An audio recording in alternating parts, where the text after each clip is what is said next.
Thank you.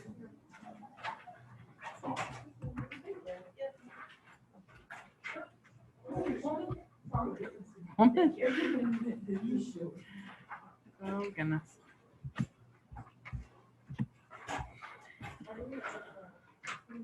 Okay. Make sure your notes are out that you have with all of the fun things that we started on on Tuesday. It's fine. It was pretty bad. Okay. So make sure you turn those back into each other. If your person, I know Brody is not feeling well. He had to go to the doctor. So if he has your paper, I told him to kind of take pictures of it and email it to you. But you might want to get in contact with him so that you can get them, so you can make the edits that need to be made before class on Monday. Okay.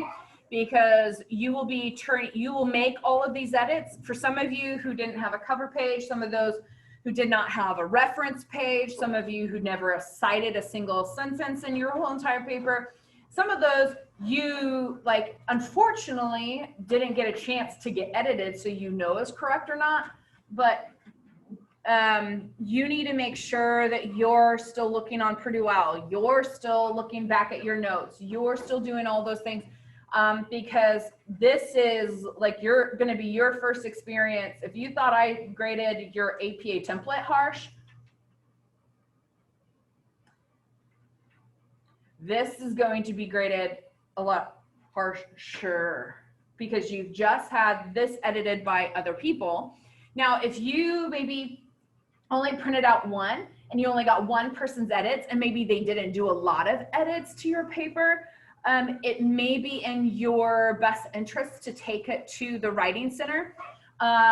There's a few people that can look over your paper. Some of you who maybe have a lot of writing corrections, like wording, sentence structure, grammar, all that kind of stuff to your paper, maybe that is something you need to do before all of your papers are even submitted to a partner edit. Okay, so you might need to just know, for all of your papers, particularly for this, but I would encourage you just to get into the habit. If writing is a struggle for you, take your papers, take them before you turn them in, take them and send them to either tutor.com or to our Writing Center, okay?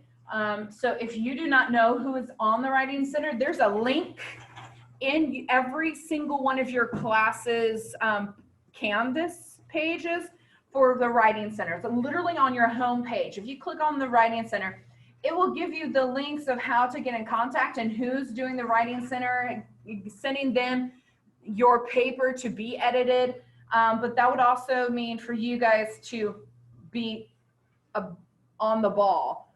You would have to kind of be ahead of the game, making sure your assignment's done way before the due date so that you can take it to the Writing Center, so that you can make those edits before you turn it in to me. Okay? So look, if writing is a struggle for you, own that, know that. Okay, this is a hard thing. This is not where my ease, this is not my strong suit. Okay. Then you just need to own that you will need to always get help and assistance in that area. One of the things, I had actually 2 students who went to graduate school. This started so they're a year in, the past fall. And both of them, oh goodness. You might be looking at your papers right now and it might be bleeding. Your paper might be bleeding with a lot of ink, colorful ink. That would be their papers all the way up till their senior year. It was a struggle bus. Their writing was horrific. Though they learned that was something that was a struggle for them. So every single paper, they would always submit to either tutor.com or the Writing Center to get help. They learned a lot. They weren't great writers by the time they left, but even one of the things that I wrote in the reference letter for graduate school is because they always ask what's the weaknesses of the student.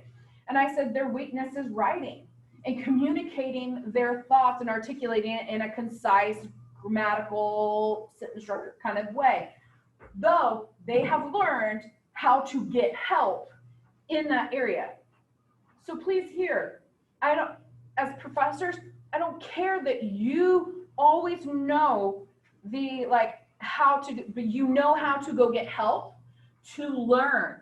And guys, those of you who maybe like give it to someone to edit and then get it back and then you just fix all of it and you keep making the same mistakes over and over and over and that's just insanity, and that is stupidity. Okay, that's ignorance. You're not growing. So when you do send it to the writing center, when you do give it to a partner to edit and you have it back, learn and be like, oh, okay, that's how things should be worded. Okay, that's where a comment, okay, that's how this reference should go. Does that make sense? Learn from those so that you're not making as many mistakes the next time, and you're getting better. You're growing each and every time. That's the point of it, okay? It's kind of like the edits I showed you. If you just sit there and right-click, accept, right-click, accept, right-click, accept, you're not learning, right? Take it in, learn it, so then you can make adjustments so that you're not missing the same thing over and over. But oh my gosh, learn how to get help. That doesn't mean that you're incapable. That means you're actually wise. And yay, humility. Put down the pride, get help so that you can get positive grades. Okay? But let's not focus on the edits right now. That's what your homework is going to be. Over the weekend for class on Monday, there will be the electronic upload on Canvas for you. So you will make the edits to your paper. Now, for some of you, you might want to make those edits and then maybe resubmit it to the writing center. So make those edits and then submit it to the writing center to get more edits. Does that make sense? Especially if you've got a lot or you forgot sections of your paper, you can either ask nicely to the person who edited your paper, hey, I made these, could you now look it over and then kind of double check it, make some more corrections or whatever. If you do that, make sure you're printing out another copy and then they can sign it again so they can get extra credit for that re-edited, okay? But then you will make the edits and then you will upload. Guys, this is not the, like from here forward, we got this paper and then we have 2 chapters. This is the practice game, okay? We're gonna do this whole like print out, partner edit, and then turn in for your first chapter that's coming up here like in 2 weeks. So this is the practice. This is what this next one's gonna look like. But I'm gonna start grading harder and harder and harder, okay? So don't do these assignments of just like, kind of do it and then turn it in. Oh, I made these 4 corrections that Bob made on my paper. And so I made it and then I'm just turning it in. Does that make sense? Like, this is to practice how to do, because this class is meant for like the sophomores and juniors, because you're starting to get into your 300 and 400 level classes where you have to write more papers. And so this is to show you and to give you an example of what you should be doing in the rest of your classes for the rest of your time here at Central, and as well as, you know, in like life, okay? Again, if grammar is a struggle for you, download Grammarly. It's free, and you can put it in, it goes straight into Microsoft Word, and it'll highlight, underline, and give you suggestions of how to write it more correctly in a grammatical way. It also does that with your emails, posts. But if you take an online class, that's like heavenly, because all of the posts that you make for your online classes, then it corrects your grammar. I mean, it gives you suggestions. You have to choose it, right? But again, just something I would highly suggest. It's free. Yes, you can pay for it and it gives you like more even APA specific writing standards. It'll give you APA specific. I think it's like $19 a year. So it's not even expensive, okay? But again, you can get the free basic grammar one for free. I would highly, highly encourage that. I have it and I teach this stuff, but even I sometimes just get, and I use the wrong word usage, or sometimes I'm writing like I speak. You guys have got to learn how you speak in like friends or even in class has got to be different than how you write. It's not meant to be the exact same, okay? You're writing in a scholarly academic way. So learn how to write in a more professional academic way, okay? I know that this website there's a link on your homepage for this class, okay? So if you're like, where is it? And I suggested that this be a bookmark. So Purdue OWL should be a bookmark on your like toolbar as well. I would highly suggest this, okay? This just shows you, here's all the APA style and grammar guidelines. So like this is paper format here, like how to do the title page or cover page, title page, how to set it up, what font, page, line spacing, all of the very big details. If you're like, gosh, what was that? I can't remember. This is where you could go to get the very specific. And guess who's created this site? APA. Guess who's always right? So if another professor ever tells you, like marks your page or counts you off, even myself, if I count you off and you're like, that's not what the APA style site says, then guess who's right? The one who gets to dictate APA standards. Does that make sense? So get friendly with this. This also really helps you answer any of those questions. Like grammar, verb tense, active passive voice, all of these kind of things. We're going to talk about this today, bias-free language, how to do tables and figures. Business department, your senior year, this will also be something we do in your second chapter, because in business, this is one of the requirements, because for your strategic management class and for research methods, you've got to be able to do that, to learn how to put figures in tables, how to label them, how to refer to them, all that kind of stuff, okay? Okay. But it goes on. Here's in-text citations, okay? How to paraphrase, quotations, all that stuff, references, research publication, you won't need that.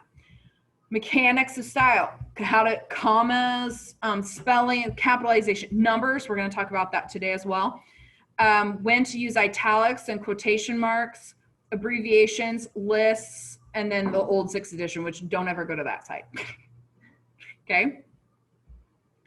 Okay, so again, just wanting to, there's also a blog. You can go to the blog and literally search for anything. If you, like, this literally has any and every single kind of like, literally if you go to, let's see. I feel like there's a search button. Oh, there it is. I was covering it. There's a search here. You can type in what to do when. If you have a weird reference that you're like, how in the world do I cite this? Or how do I do this in APA? All that kind of stuff. Literally just type it and a blog site will come up. And it's all the people who are hired and are APA professionals. And so whatever that blog says is. Does that make sense? So that's, again, in my opinion, super helpful. When all those little nuancy kind of questions, how to cite a YouTube video, how to cite a tweet, how to cite like those kind of like random things, that's a good place to go to get those answers, okay?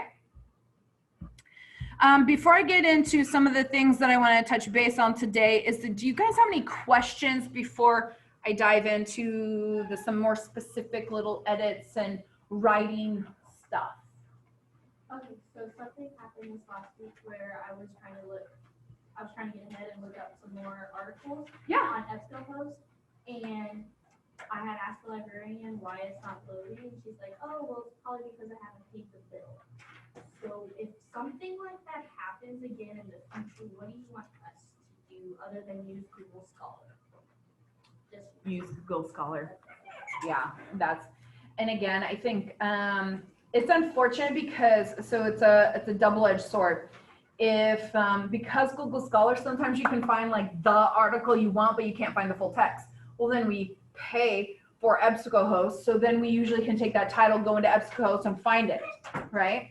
And if we're not using EBSCOhost enough, then we're not justifying keeping it. But the last 2 years, it has not worked fully, or it works like it starts working correctly in March, which is fan-freaking-tastic. But like all my seniors need it in August. My seniors for fall need it in January. Y'all need it does that make sense? So it's like pointless, and then we can't validate it. But at the end of the day, you're not always gonna have, don't tell them. But at the end of the day, you'll always have access to Google Scholar. You're not always gonna have access to EBSCOhost. So it's one of those features when you're at an institution, like when you're at a college and university. So if you go to grad school, that's one of the perks. But I also want you to know how to access us to the extent that you can. Yeah, so Google Scholar, unfortunately. There is another site, but I can't remember right off the top of my head. But that Enrique and just throwing things, getting passionate over here. That Enrique and Mr. Whitehouse have used for their doctorate. And so let me double check on that. It's kind of like a new up and coming one that kind of is like, if you're a researchy geek, it's fantastic. Because let's say I'm really liking the articles by Susie Smith. Well, then I can actually go to Susie Smith's page and find all of her articles, and then all of the articles that are similar or researchers that are also followed. It's like a social media platform for researchy geeks. Okay, so it is really neat, but it's like, wow, okay, people need a hobby, but that's their hobby. But for people who are researchers and who are in the field, that is their life. So, yeah. But it is fascinating. It's kind of fun if you're really interested in something. Particularly, psych, when you get into your senior year and you're doing your senior research project, that will be gold. Because then it's like you're researching this, and then it leads you to this, and it leads you to this, and it leads you to this, and it leads, you're like, oh. Okay, a few things to add on to notes from Monday, okay? So we were talking about how to do APA writing, wording, all of those little nuances, okay? So again, one of the things that, make sure when you're writing in Microsoft Word, when you got red squigglies, pay attention to the red squigglies. If you have the little blue dotted things that are underneath, it's basically like a grammar or writing suggestion to correct. Pay attention to those. Don't ignore those. Red squigglies are your friend. Fix the red squigglies, okay? Pay attention to those. I promise you, 99% of the time, Microsoft Word knows better than you. Okay, there's a few times where it's that's not actually, I'm meaning what I'm writing. So Google or Word, you ignore. For example, when we cite it and the red thing is underneath. Right. Do you want So- to correct it? Or, No, leave it. Yeah, Or at least take it off. ignore. Okay. Yeah, like on names, sometimes, yeah, those are gonna be red squigglies. Well, in the text, when you're writing, pay attention to those.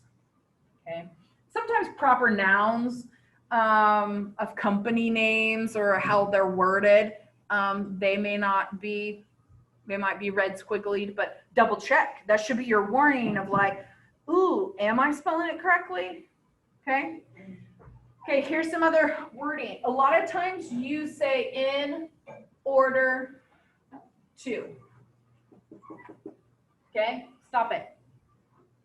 Okay, simply, right. So a lot of times, like we do, in order to run up the hill, you know what it still means?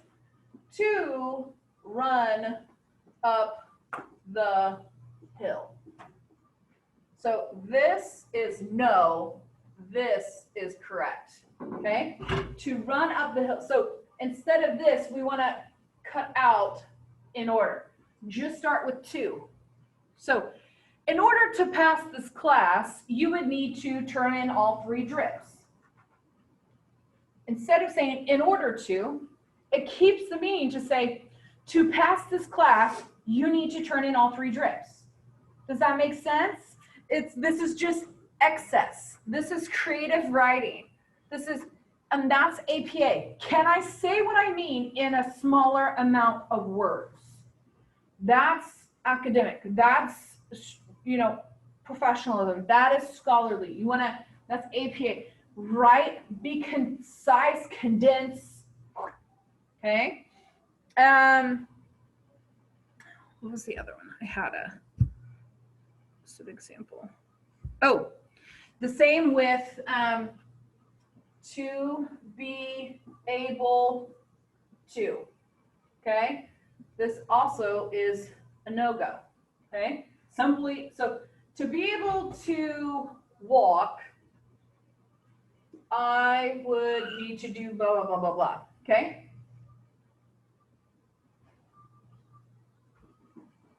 To walk, I would need to, same. To be able to pass this class, you would need to turn in all 3 drips. To pass this class, you would need, do you hear? It's the same meaning. Just take off the to be able to. It's redundant. Okay. We're going to hear, I will write a lot in some of your edits, redundant. Who can tell me what redundant means? Not necessary because You're repeating yourself. Yeah, it's repetitive. So repetitive, redundant, same word. Okay. So when it's a lot of people. I went to the store and also went to the library.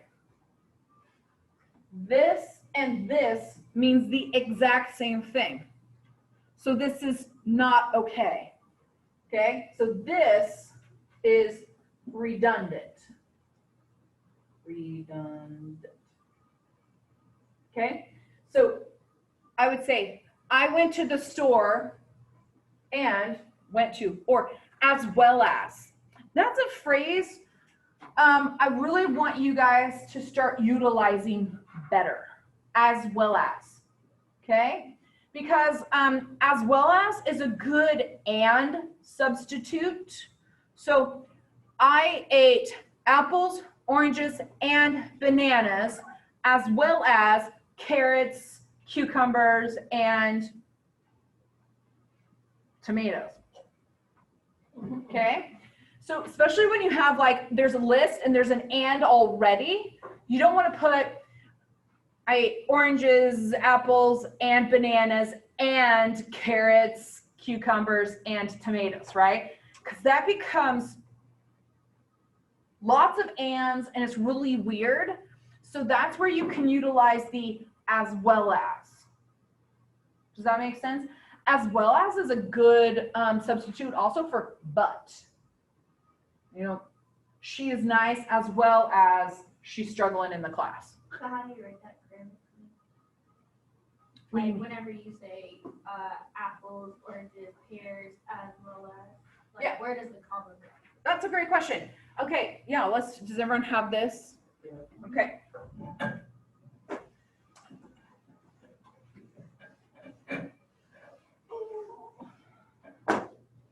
Okay, I like apples, oranges, and bananas, as well as carrots, cucumbers, and tomatoes.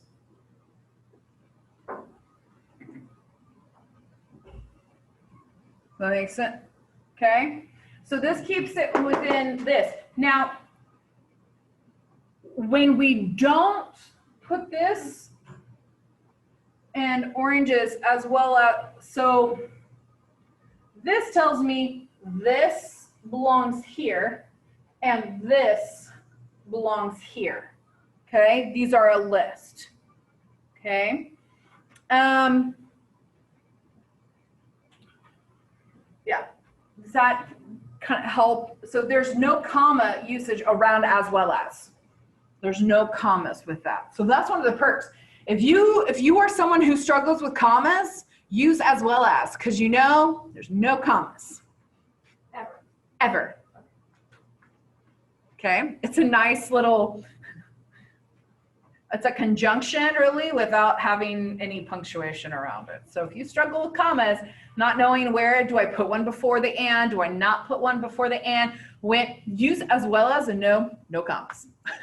Okay, it's a good one to do interchangeably. Okay, because sometimes if you use a lot of ands, it kind of gets a little bit and can kind of break up the monotony with some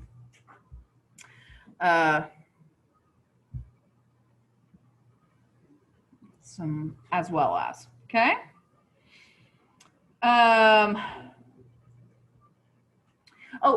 And I think I showed you, make sure when you're doing an abbreviation, you write out the term and then you put parentheses, the acronym, parentheses, and then after that, you always use the acronym, okay?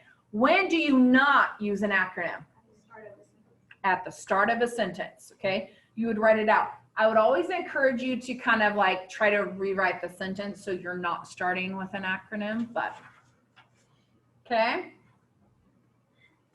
Yes. Under no circumstance started with the acronym alone, but what if you already like said the whole thing? You will never, ever, ever, ever start with an acronym. Gotcha. Yeah. But that's why I say, because you've already, cognitive behavioral therapy or a marriage and family therapist, parentheses, MFT, parentheses. And then if MFTs do this, well, I would have to become an MFT, they would need to, an individual would put some words before it. Okay. Otherwise, you will have to do marriage and family therapist again. And then that's really it's not wrong, but it's not going to be the best way of writing, because you're going from writing out to acronym, because you're starting with it. And so then it gets confusing to the writer that, are you just doing that, or do you not know the rules of the acronym usage? Does that make sense? Right. So try to, yeah, okay. Another thing is numbers, okay? This is something that we mess up, especially within, a lot of you have some statistics, and we've got to really get a good handle on how to word those, okay? Again, in the APA style, there's numbers, so you go in that, there's a whole numbers, numbers expressed in words, and then numbers expressed in numerical digits, okay? In numerical ways. So numbers expressed in words. We're going to start simple, and then we're going to go a little more complicated, okay?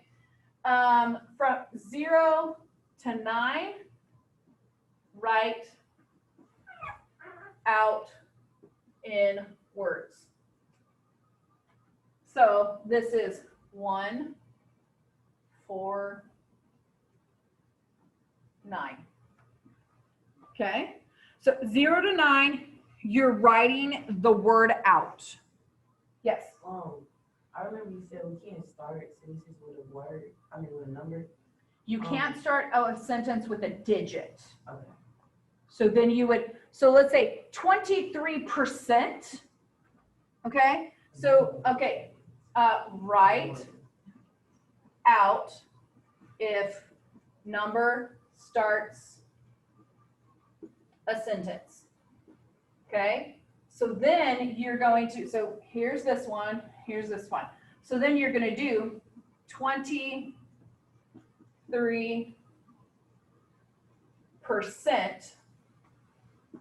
of participants did something. Okay, so that's, so you're going to write it out if you start a sentence. Okay, though, so this is, here's the number, and you see how if I write it out, please pay attention. If I write it out, I write out the word percent, okay? Of those diagnosed, 23% were treated. Okay, so anything, so here we go. If it's 10 or above, you use, we call it numerical, or I like to call it digits because I feel like that, digits, okay? But like the new, write out the numerical. So it's, 12, 48, 113, okay?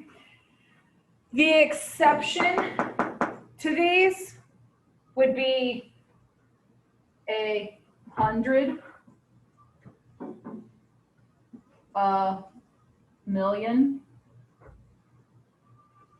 Does that make sense?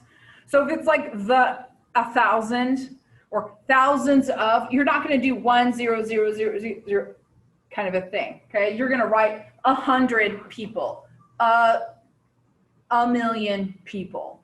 Okay, you're not going to, now if it's 1,462,412 people, then you're going to write 1, 2, the digits out. Okay, you're going to write it in numerical. Okay, now if you see this, when I write it numerical, I use the symbol of percent. Okay, so keep this in mind. If I'm writing out the number, I write out the word percent. If I write the digit, the numerical number, I use the symbol percent. Okay, make sure those, we're never going to do 2, 3, PERCENT. We're not going to, then you're mixing the two, right? Does that make sense? Okay. There, now let's talk about, so here's expressing words. Again, this really helps if you have questions and specifics, because there are a few like, well, in a certain case, okay? So right here, we talked about it starts with a sentence, okay? Common fractions. If it's 1/32nd, that's not a common fraction. So I'm going to do 1/32nd. Okay. But if it's like a half of all believers, okay. If it's uncommon or not usual, a third of. But we can also do, I can do 75% of students, or I can do 3/4 of, or I can do, because 3/4, this is kind of, honestly, this would be the best way to state it. 1/3 is better to write like 2/3, 1/3, 1/5, because those fraction, that percentage is like 0.3333333333 or 0.7333333333. There's not a specific like percentage because it like goes on forever. So sometimes 1/5 of the class, 2/3, it's fine. This is, 3/4 of would probably be the better, or these right here, and this would be like not as, okay, because it's a pretty, 3/4 is a pretty common, So would you say that like common fractions would be 5 and below, like being the denominator, and then the other ones you would like either write out? yeah. I personally would even say like 1/5, like a fifth of. Fifth is just easier because it's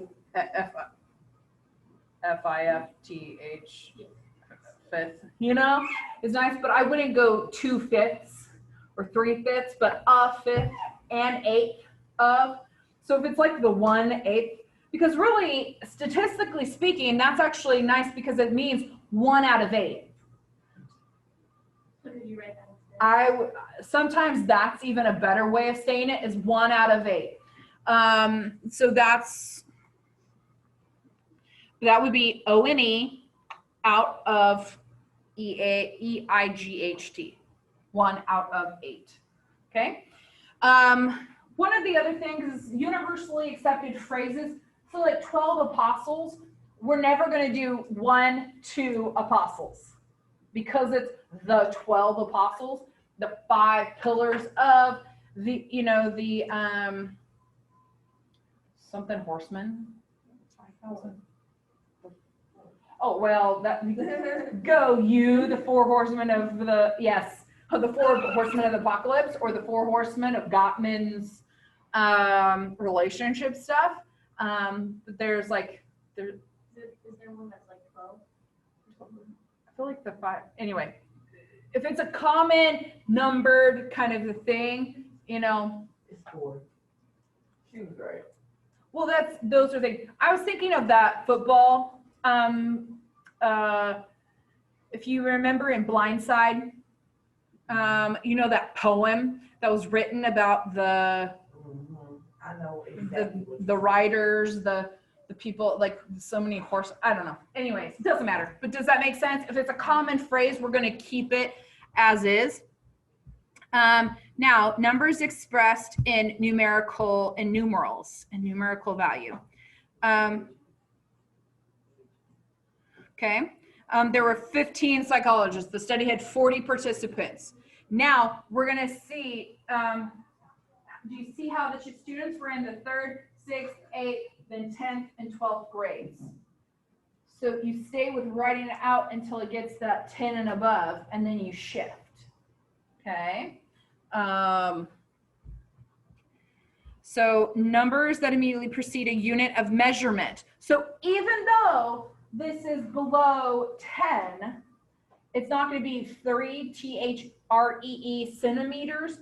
I'm going to do 3 cm or 3 in for 3 inches. Okay, so it's a unit of measurement. Okay, mathematical, I don't think we're going to use this, but fractions. So if I'm being specific about my percentage or the statistic, if it's a 5.8%, even though it's under 10, I'm not writing out 5 POI, or I'm not writing out 5.8. I'm writing a 5, 8, and symbol. Does that make sense? Yeah. Okay, sorry. I have one. No, I love it. So whenever you put 3 cm, so is that only whenever like you're condensing centimeters that you use like the numerical number itself, or if you were to write it out like 3 and then write out centimeters? That would be an accurate statement. Yeah. If I'm going to write out centimeters, then I'm going to write out the 3. Similar, think of it like this is the percentage sign. Okay. If I'm just writing, in sports psychology, the participants were evaluated if they could jump 3 to 14 IN or feet, FT. So it's okay to shorten it, but if you were to write out the term feet, then it's no, like milligrams, you're gonna write mg more than miligra, more common. Okay. Again, we already talked about percentages. Ratios are the same way. Even though it's under 10, the 4-to-1 ratio is actually better than writing FOUR2ONE, 4-to-1. That's the more appropriate way to write a ratio. Okay. The other one's not incorrect. This is just better. It's actually more statistical. It's more scientific. It's more academic. Okay.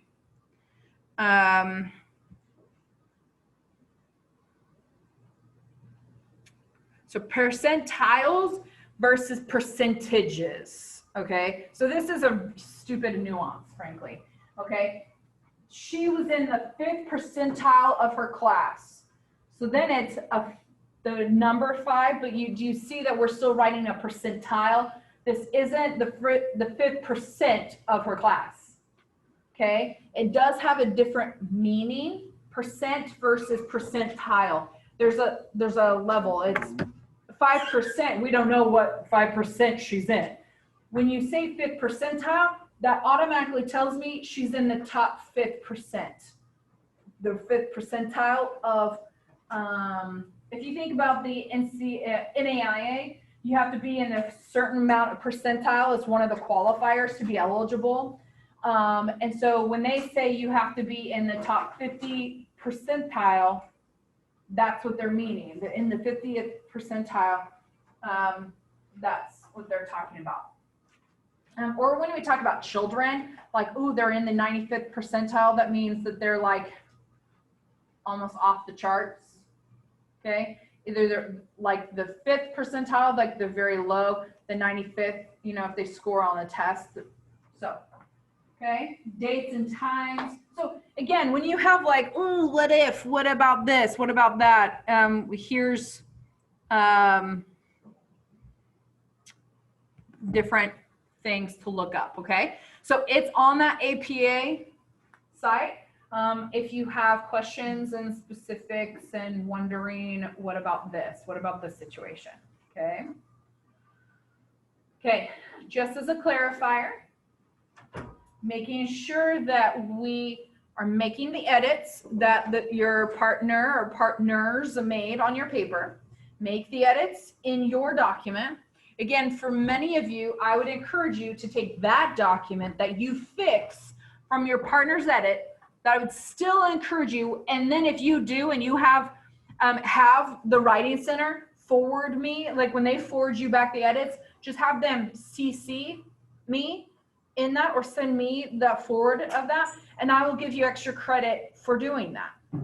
Okay. Again, I want to give you, help me help you. Okay. Because not only are you going to get extra credit for doing it, but I promise your grade's going to be better because of it. So why would you not do it?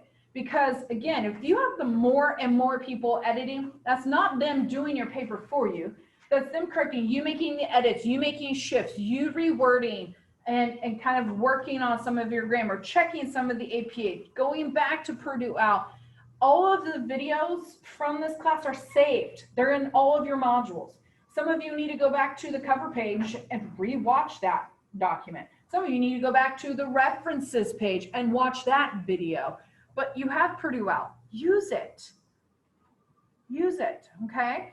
But make those edits, and then by class time on Tuesday, you are going to then submit that fixed final document up into as a Word document. So a DOC or a DOCX, you're going to upload it into Canvas, okay? And then next Thursday, we're going to start on your chapter 1, which will then be due the following week. So we're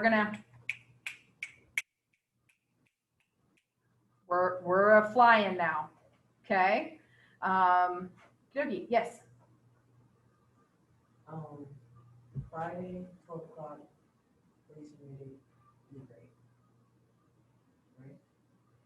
for your template. Yes. So Friday, so, 2 days.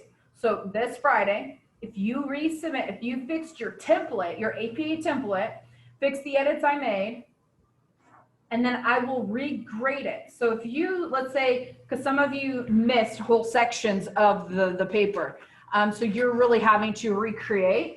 Now I will regrade that. So if you then finally put a cover page or finally put the text in, and I edit that and you get it wrong, you're still gonna probably get a way better grade, but you still don't expect that you're gonna get 100. Does that make sense? Because let's say for many of you, I fixed the very first one and then I said, search through and fix throughout the rest of your reference page. I'm checking to see if you are actually looking through and you made those edits, or that you read my comment, or that you know what the correct way of doing it is. So I will regrade it. And honestly, if I made that edit and you never made any, I'm not changing your grade, because you didn't learn and you didn't actually do anything. You just right-clicked, fixed it, and resubmitted it. And that's not worth my time. And then, how we gonna get the grade for this? Like, did you need to see the papers? Or what? So on Monday, you're gonna bring all of these edits with you. So as you submit it online, you're gonna bring these printed out documents, thank you, with you, and that's what you're gonna turn in to me. And that's what you're gonna get grades for printing them out, and then you're gonna get grades for editing Bob's paper. Poor Bob. Yeah. So we don't need to print out the like final copy, No. just submit it online? Just submit it. So you're gonna submit it, just as a clarification. You're submitting your final perfected paraphrasing exercise document. And again, many of you did not save your template in the correct format. It is in your syllabus. It is also has been stated in class. It is first initial, last name, hyphen, the assignment. So paraphrasing exercise. So for like J Whitehouse hyphen paraphrasing exercise is how you should save every single one of your documents. First initial, last name, and then the assignment title. So you're uploading that by class time Monday. Friday by noon, you can resubmit your template for a new grade, okay?